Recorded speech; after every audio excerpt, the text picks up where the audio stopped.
l'avons précisé, c'est vrai que si aujourd'hui nous avons un résultat excédentaire du compte administratif de 35 millions d'euros, avec une augmentation par rapport à l'année dernière de pratiquement 18 millions d'euros, nous le disons, nous le réaffirmons, c'est que nous avons laissé la région Guadeloupe en bonne gestion financière. Ça, c'est le premier élément. Le deuxième élément, c'est que nous avons constaté qu'il y a un taux d'exécution en investissement de 70%. Je pense que ça aurait pu être mieux, d'ailleurs, forcément. Ça se ressent lorsqu'on voit un tel résultat pour le compte administratif. Alors, donc il nous a été répondu que avec cette manne financière, il y a des projets qui seront pris en maîtrise d'ouvrage sur d'autres collectivités, notamment les communes. Mais nous sommes très contents, c'est vrai.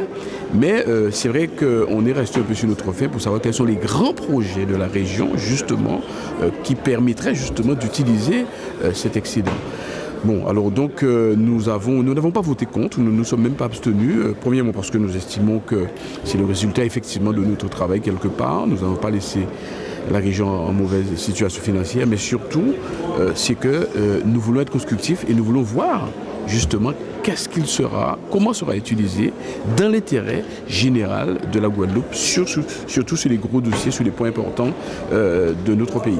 D'autres gros chantiers, notamment les aides au tourisme, aux hôtels. Donc là, nous sommes en marche, la jeunesse, la formation. Et aujourd'hui, vous le voyez, qu'on le veuille ou non, nous avons une très belle séance. À l'unanimité, l'opposition présente des questions posées qui sont tout à fait normales et des réponses satisfaisantes. Donc voilà, nous sommes en marche pour pouvoir travailler pour la Guadeloupe actuellement. J'ai donné la réponse. Quand vous trouvez peut-être 11 millions, comme nous l'avions dit l'an dernier, et que vous avez près de 55 millions de dépenses, il n'y a pas une bonne santé financière. Rappelez-vous un peu du rapport de Club Fer, qui disait effectivement que nous sommes obligés actuellement de nous serrer la ceinture de manière à augmenter la capacité d'autofinancement de la région. C'est ce que nous avons fait pendant un an, et actuellement, nous sommes prêts à travailler. Mais sachez-le bien, comme je l'ai dit à Christian Baptiste, qui est maire, qui connaît très bien ces problèmes, jamais une opposition dit que j'ai mal travaillé. L'opposition se défend. Ils sont dans leur rôle. Mais moi, je ne suis pas là pour entrer, comme je le dis dans les discussions, je suis là pour aller de l'avant et travailler.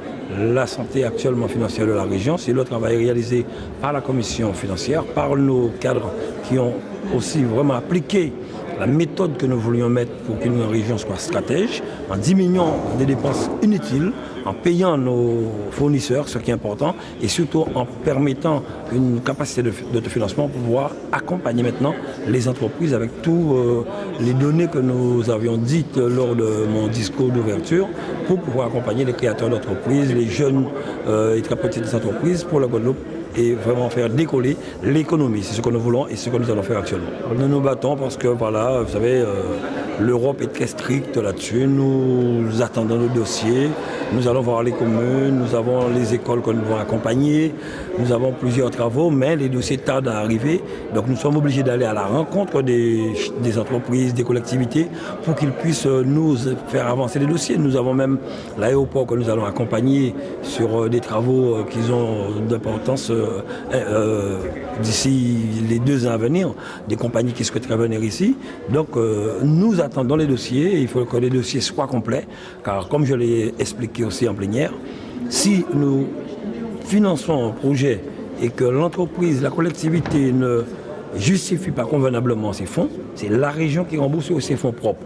Donc c'est presque à dire que ce sont les fonds de la région actuellement, les fonds européens. Mais nous attendons les dossiers et nous traitons les dossiers actuellement. Mais nous espérons d'ici le mois d'octobre que nous allons vraiment rattraper cette vitesse de croisière, parce que nous avons été à la rencontre des porteurs de projets, des collectivités, pour qu'ils puissent vraiment monter leurs dossiers. Nous avons mis à leur disposition aussi, il faut le dire, des techniciens pour les accompagner à monter les dossiers. C'est très très très complexe et l'Europe surveille au grain.